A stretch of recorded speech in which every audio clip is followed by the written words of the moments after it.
According to Article 250.104 of the National Electrical Code, metal water piping is required to be bonded to the electrical grounding system at the service entrance or another suitable point. This bonding connection ensures that the entire metal water piping system, including all connected fixtures and appliances, is at the same electrical potential as the grounding system. This helps protect against electrical shock hazards and ensures the grounding system is effective in protecting the electrical system from lightning strikes and other electrical faults. In the case of wiring condo developments, it appears that both inspectors are correct in their requirements. Inspector number 1 is correct in stating that bonding the water main at the first unit will bond the other 3 units as long as the water piping system is continuous and all of the units are connected to it. However, Inspector number 2 is also correct in wanting individual grounds run from the main panel to each water main. This is because the National Electrical Code requires that the grounding connection be made at the service entrance or other suitable point. In this case, the service entrance for each unit is the meter can, and the water main is a suitable point for making the grounding connection. Therefore, the best practice would be to follow the requirements of both the inspectors and bond the water main at the first unit as well as run individual grounds from the main panel to each water main. This will ensure that the water piping system is properly bonded to the electrical grounding system and that each unit is protected from electrical shock hazard. Now, let's delve deeper into the requirements of Article 250.104 and discuss some specific considerations for bonding metal water piping systems. The purpose of bonding metal water piping is to create an effective ground fault current path. In the event of a fault, where a live conductor comes into contact with metal, the bonding connection provides a low impedance path for the fault current to flow back to the source. This high current flow causes the circuit breaker or fuse to trip, quickly disconnecting the circuit and minimizing the risk of electrical shock or fire. There are several key considerations when bonding metal water piping systems. Firstly, the bonding conductor must be sized appropriately based on the size of the service entrance conductors. Table 250.102 C1 in the National Electrical Code provides guidance on the minimum size of the bonding conductor. It is important to consult this table and select the correct size conductor to ensure that it can safely carry a fault current. Secondly, the bonding connection must be made to a point on the metal water piping system that is accessible and provides a reliable connection. The connection should be made as close as practical to the service entrance or the main panel. Avoid making the connection to a section of pipe that is likely to be removed or disconnected in the future. Thirdly, the bonding connection must be protected from corrosion. Corrosion can increase the resistance of the connection and reduce its effectiveness. Use appropriate connectors and materials that are compatible with the metal water piping and the bonding conductor. For example, use copper connectors for copper piping and aluminum connectors for aluminum piping. If dissimilar metals are used, use a corrosion inhibitor to prevent galvanic corrosion. Fourthly, the bonding connection must be mechanically secure. The connection should be made in a way that prevents it from becoming loose or disconnected over time. Use appropriate tools and techniques to ensure a tight and secure connection. In addition to the general requirements for bonding metal water piping, there are also some specific requirements for multi-unit dwellings such as the condo developments mentioned earlier. In these types of buildings, it is common for each unit to have its own meter and service panel. In this case, each unit must have its own bonding connection to the metal water piping system. This can be achieved by running a bonding conductor from the service panel in each unit to the metal water piping system. Alternatively, if the metal water piping system is continuous throughout the building, a single bonding connection can be made at the service entrance for the entire building. However, it is important to ensure that the metal water piping system is effectively bonded throughout the building. This can be achieved by installing bonding jumpers at any points where the piping is interrupted or where there is a non-metallic section of pipe.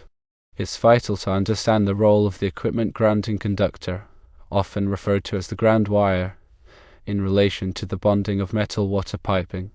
The equipment grounding conductor provides a path for fault current from electrical equipment back to the source, tripping the overcurrent protection device. Bonding the water piping system ensures that the piping itself does not become energized in the event of a fault. The equipment grounding conductor and the bonding conductor work together to create a comprehensive grounding system. Now let's address some common misconceptions about bonding metal water piping. One common misconception is that bonding is not necessary if the water piping is made of plastic. While it is true that plastic piping is not conductive, it is still important to bond any metal components that are connected to the plastic piping. For example, if the plastic piping is connected to a metal faucet or valve, the metal component must be bonded to the electrical grounding system. Another common misconception is that bonding is only necessary in older buildings with outdated electrical systems. In reality, bonding is required in all buildings, regardless of age or the type of electrical system. The National Electrical Code requires that all metal water piping systems be bonded to the electrical grounding system. A third misconception is that the cold water pipe is the only one that needs to be bonded. Both the hot and cold water pipes should be bonded if they are metallic. If either pipe becomes energized, it could pose a shock hazard. Also, consider the potential for stray currents in metal water pipes. Stray currents can be caused by a variety of factors, including nearby electrical equipment, underground utilities, and even natural sources. These currents can cause corrosion of the metal water pipes, which can lead to leaks and other problems. Bonding the metal water pipes to the electrical grounding system can help to mitigate the effects of stray currents. In addition to bonding the metal water pipes, it is also important to bond any other metal components that are likely to become energized. This includes metal gas piping, metal ductwork, and metal building structures. By bonding all of these metal components together, you can create a comprehensive grounding system that will protect against electrical shock hazards. Now let's talk about how to properly inspect a water pipe bonding connection. Firstly, visually inspect the bonding connection for any signs of corrosion or damage. Look for loose connections or frayed wires. Secondly, use a multimeter to measure the resistance between the metal water piping and the electrical grounding system. The resistance should be very low, ideally less than 1 ohm. A high resistance indicates a poor connection. Thirdly, perform a ground fault loop impedance test. This test measures the impedance of the ground fault current path, which includes the bonding connection. A high impedance indicates a poor connection or an inadequate grounding system. When working with electrical systems, it is crucial to follow all safety precautions. Always turn off the power to the circuit before working on any electrical components. Wear appropriate personal protective equipment such as gloves and safety glasses. If you are not comfortable working with electrical systems, hire a qualified electrician. Remember that electrical work can be dangerous and should only be performed by qualified individuals. There are several different methods that can be used to bond metal water pipes. The most common method is to use a bonding clamp. A bonding clamp is a metal clamp that is designed to be attached to the metal water pipe. The bonding conductor is then connected to the bonding clamp. Another method is to use a bonding bushing. A bonding bushing is a type of fitting that is used to connect metal conduit to a metal enclosure. The bonding bushing has a screw terminal that is used to connect the bonding conductor. A third method is to use exothermic welding. Exothermic welding is a process that uses a chemical reaction to create a permanent bond between two metal surfaces. This method is often used for bonding underground water pipes. In addition to the National Electrical Code, there may also be local codes and regulations that apply to the bonding of metal water pipes. It is important to check with your local building department to determine the specific requirements in your area. Now let's clarify the terminology used in the context of electrical grounding and bonding. Grounding refers to connecting the electrical system to the earth, typically through a grounding electrode such as a ground rod or a metal water pipe that is in direct contact with the earth for at least 10 feet. Bonding refers to connecting different metallic parts of the electrical system together to create a low impedance path for fault current. The grounding electrode conductor connects the neutral bus in the service panel to the grounding electrode. The equipment grounding conductor connects the metallic parts of the electrical system, such as metal enclosures and appliance frames, to the grounding bus in the service panel. The bonding conductor connects the metal water piping system to the grounding bus in the service panel. All of these components work together to create a comprehensive grounding system that protects against electrical shock hazards. Now let's discuss some advanced topics related to the bonding of metal water pipes. One advanced topic is the use of isolated ground receptacles. Isolated ground receptacles are special types of receptacles that are designed to reduce electrical noise. These receptacles have a separate grounding conductor that is isolated from the metal enclosure of the receptacle.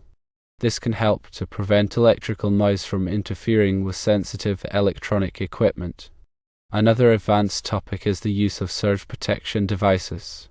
Surge protection devices are designed to protect electrical equipment from voltage surges. Voltage surges can be caused by lightning strikes, power outages, and other events.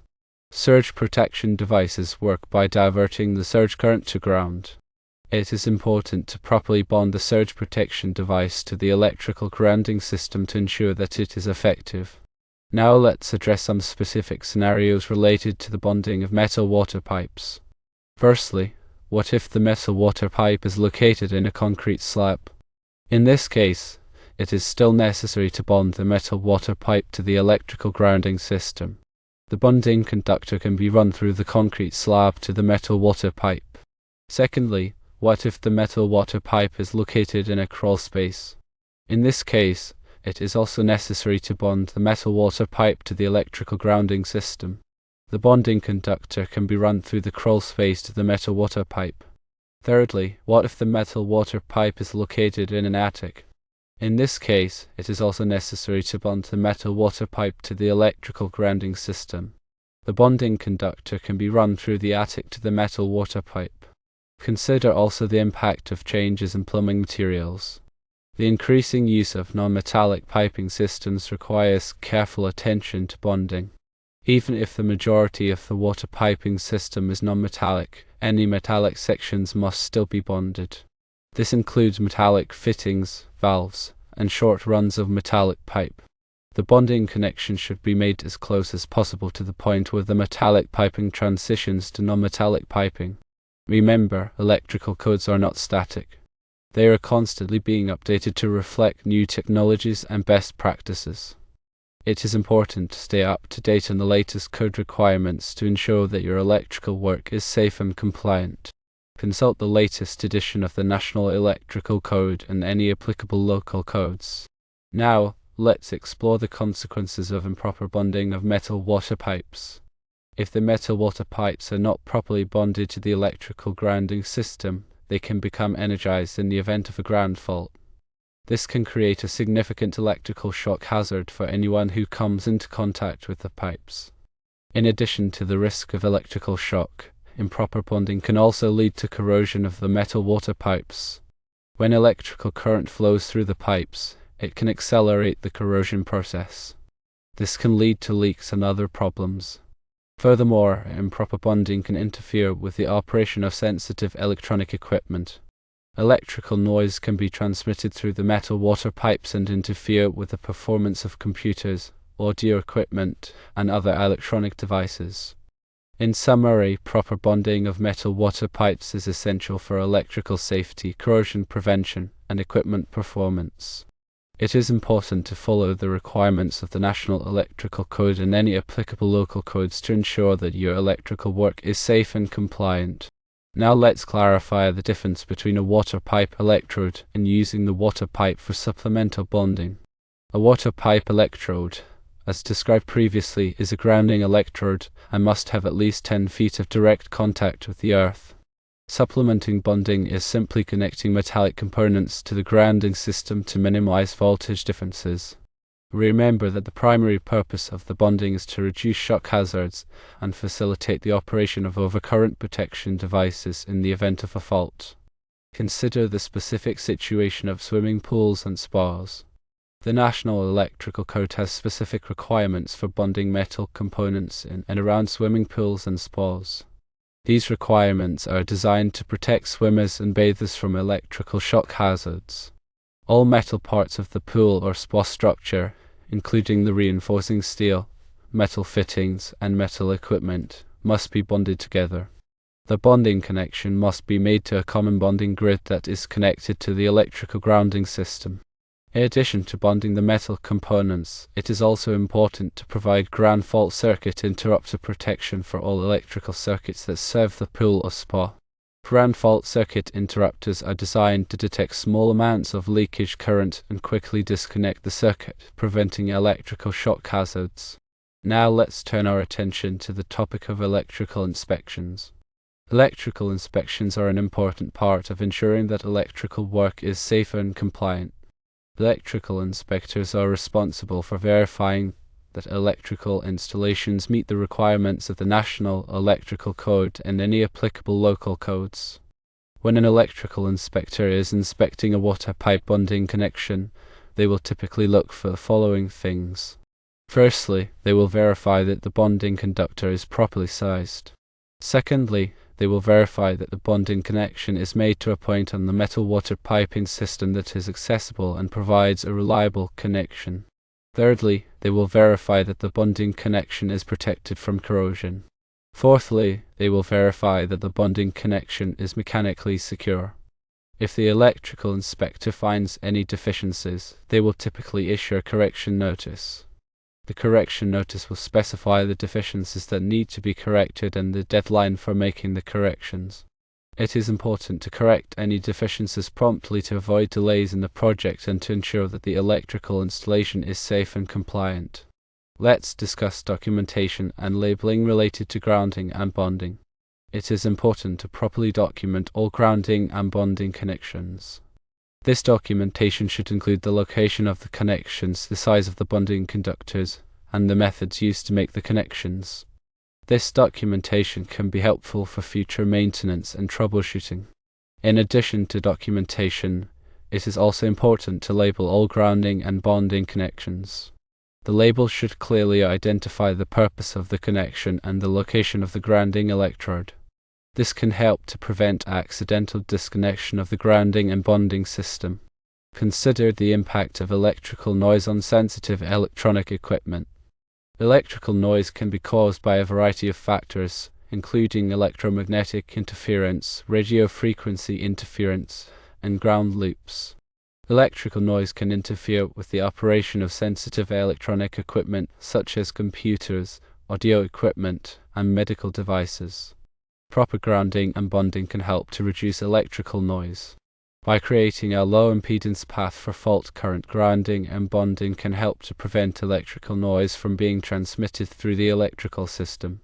In addition to grounding and bonding, there are other techniques that can be used to reduce electrical noise, such as using shielded cables, installing filters, and isolating sensitive equipment from noisy equipment. Now let's address some common questions related to the bonding of metal water pipes.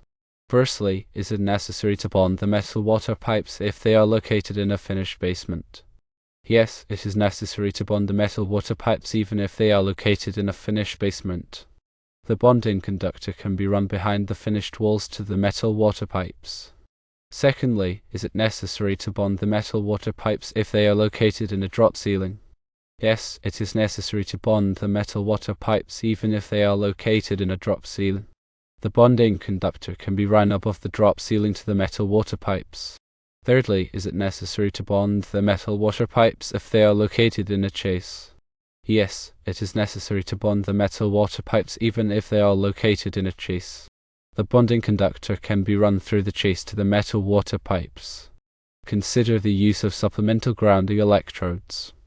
While bonding to a metal water pipe is a common and effective method, it is not always sufficient. In some cases, it may be necessary to install supplemental grounding electrodes, such as ground rods or ground plates, to provide additional grounding capacity. This is particularly important in areas with poor soil conductivity. The National Electrical Code specifies the requirements for supplemental grounding electrodes. It is important to follow these requirements to ensure that the grounding system is effective. Let's discuss the importance of coordination between different trades. Electrical work often involves coordination with other trades such as plumbers, HVAC contractors, and general contractors. It is important to communicate with these trades to ensure that the electrical work is properly coordinated with their work. For example, it is important to coordinate with the plumber to ensure that the metal water pipes are accessible for bonding. It is also important to coordinate with the HVAC contractor to ensure that the metal ductwork is properly bonded. By coordinating with other trades, you can help to ensure that the electrical work is safe and compliant. Consider the impact of renovations and additions in the grounding and bonding system. When a building is renovated or added to, it is important to ensure that the grounding and bonding system is properly extended and modified to accommodate the changes. This may involve adding new grounding electrodes, extending bonding conductors, or modifying existing grounding and bonding connections. It is important to consult with a qualified electrician to ensure that the grounding and bonding system is properly modified. Let's turn our attention to the topic of electrical safety training. Electrical safety training is essential for anyone who works with electrical systems. Electrical safety training can help to prevent electrical shock hazards, arc flash hazards, and other electrical hazards. Electrical safety training should cover topics such as electrical safety procedures, personal protective equipment, and the proper use of electrical tools and equipment. Electrical safety training should be provided by a qualified instructor. Consider the use of ground fault circuit interrupters.